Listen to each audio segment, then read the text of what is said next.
How's she going? Just spent about an hour tearing some of this motor down, and I'll give you my honest opinion. Fairly impressed. First time I've ever stripped one of these motors or had anything to do with one ever. Cylinder bores, you can still see the crosshatch. That's amazing. The motor's got 150,000 miles, 240,000 kilometers, and to see that on a gas engine is unreal. I've seen it on diesels with like 500,000 miles and they still have the crosshatch, but that's burning a lubricant, not a solvent. So that is just unreal. Pretty impressed with that. Head bolts go into a blind hole, which I think is great. I think the Chevys with the going into the water jacket is a real Mickey Mouse setup. Absolute bullshit, relying on a straight thread to seal something. I'm sure there's guys who'll say, oh, you just put this on it or that on it. Sure, yeah, I put pipe dope on them and stuff like that too. But at the end of the day, it's not proper. You don't have pressure going through a straight thread. So it obviously works, but yeah, not ideal. So that's a good thing. I was able to get all the bolts out, no problem, except for the friggin' exhaust manifolds. They have real Mickey Mouse fasteners. I haven't done anything with this side yet, but they're rotted right off. Like the heads are round. Just shit fasteners from factory. So if you have one of these trucks and you go to put headers on it in the truck, good luck. We're not using these heads, but they look like a pretty decent cylinder head. They got a good sized valve in them, as you can see. Nicely shaped combustion chamber too, I must say. And yeah, we're not using these, but they look like they have potential to make some pretty good horsepower. The factory rockers we're not using either, but look like very similar to an Oldsmobile setup, to tell you the truth. Very, very similar. I'm going to take an Olds rocker and put it side by side and see if they're the same, but very, very similar setup. And I actually like valve train like this. It might not be adjustable, but as long as you haven't screwed with deck heights and milling cylinder heads and stuff like that, they usually work pretty good. Or cams with a smaller base circle, they usually are pretty spot on for preload, as long as your valves aren't sunk or nothing like that, and usually give no issues. But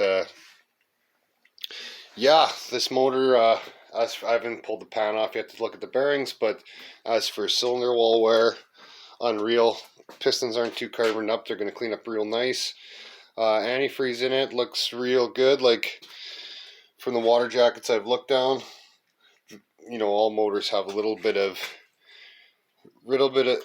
stuff in there, but looks pretty damn good. So it's going to clean up nice, and it's going to take some hard block really well. Oil passages and stuff are very dirty considering how the cylinder wall is, and I'd say it has to do with an EGR valve, or maybe even PCV valves sucking, even though PCV valves gets moisture and blow by and stuff out from sucking waste gases in and then sending it back to the motor. It could do that, but it's probably mainly EGR. It's almost like carbon on everything, but like even the push tubes are very, very dirty, considering, just comparing it to how the cylinder walls look. It's kind of funny, actually. Usually motors that have cylinder walls like that are spotless inside, and usually motors that have carbon and stuff all over everything and oil residue have really shitty cylinders. So this is looking pretty good. Yeah, I'm looking forward to this. I think it's going to go real smooth, and I think it's going to put out pretty good. The heads we're using have a little smaller chamber than the factory ones there, and we're going to use a thin head gasket. I think they're going to crush down to 26 thousandths, so it should be about just off the top of my head, not crunching it, I'd say about 9.3, which is, you know, decent. You could go a little more, but the gains aren't what people think. And it should be, you know, very forgiving on, we have 94 octane pump gas up here. It should be pretty forgiving with that and a bottle of VP Octanium octane booster. I think it's 8 points, and it's an actual 8 points. So you're looking at just over 100 octane and 9 1/4 to 1. When you're spraying laughing gas, it's going to be very forgiving.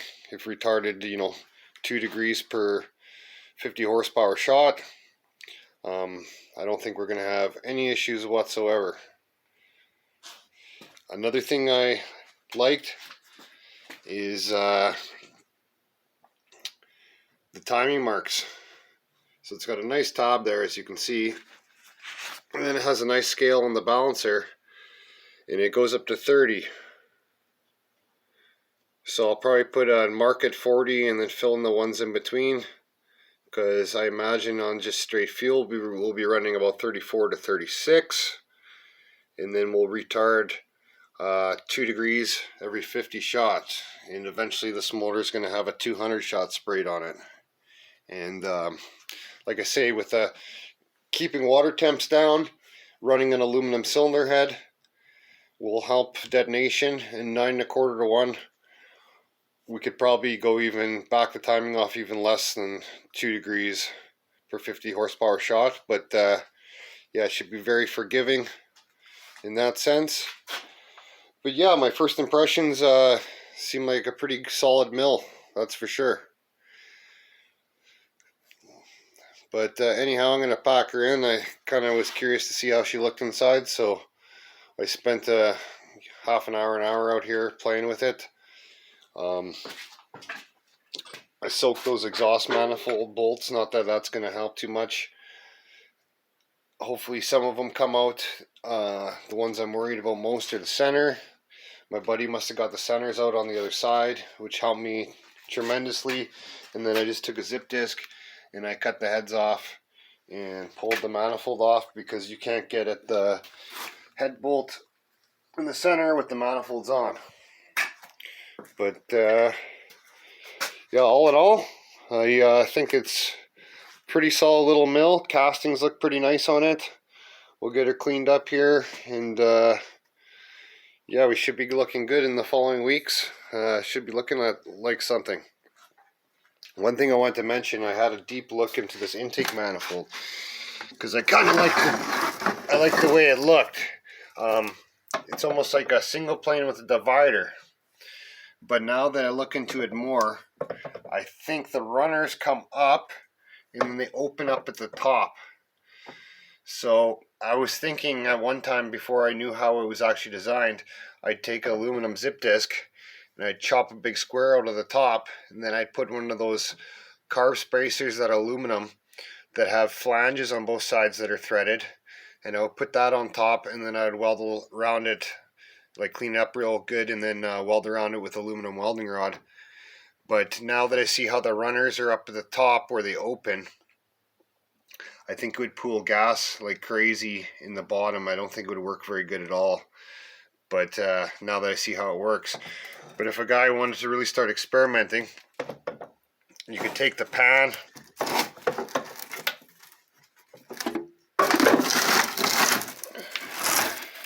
there's a pan on the bottom. The guy could take that pan off and then cut all the runners down so they're stubby, and it would be like an open plenum, kind of like a divided open plenum intake, and it might work good for high RPM, but it might not too. So it's one of those trial and error things. I'm not gonna dick with it, because he actually has a perform RPM for the heads he's running with the magnum flange. But if we didn't have that intake, I'd definitely be putting frost plugs where all the injectors are, and I'd rip that bottom off, and I'd be grinding till the cows come home. And who knows, it might be a complete failure. But no, everything everything seems pretty damn good so far. Of course, we're not dug into it very deep yet. We'll have to see how the bearings look and everything, but my bets are everything's going to look pretty good, and should be able to just do some backyard machining and have everything looking good. But I still say I think this motor on pump gas with the heads he's got, because they're beautiful, and cam of about 570 actual valve lift, Howard's cam of course, and don't look at anything but Howard's. As far as cams go, if you want power, get a Howard's and you're not going to have any issues flat tapping or not. If you just want a cam that's cheaper and you don't care about losing a few ponies, and your main concern is not rounding lobes off and everything, an old Melling cam is hard to beat. I think they're made of pretty good metal, and they have kind of gentle ramps. They're archaic grinds, like they're 1960s kind of grinds, but you'll definitely leave a few ponies, like 5-10 horse on the table by using one of them, but at least you know it works. With this comp stuff, yeah, I'd say you're just looking for trouble. I don't know why people are still buying comp cams when they just seem to let everyone down time and time and time again. And it isn't like they're giving them away either. So yeah, Howard's hydraulic roller, and we're just going to use the factory roller lifters. I'll clean them up real well. As anyone knows, hydraulic motors, I don't care what you have done, 6,500 RPM is about all they wrote, and then you start getting lifter claps and that type of thing.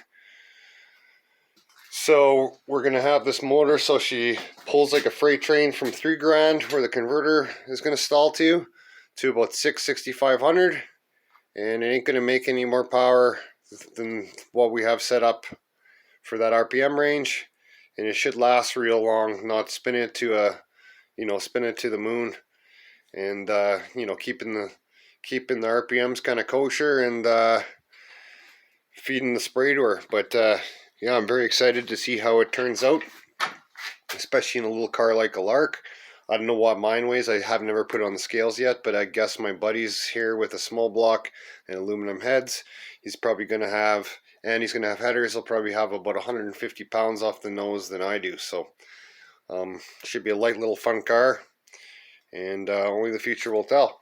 But yeah, non-biased review about these Mopar motors, 360 Magnum, 03 Dakota motor, and don't have a bad thing to say about it, except for those shitty fasteners on the exhaust, but that's not the end of the world.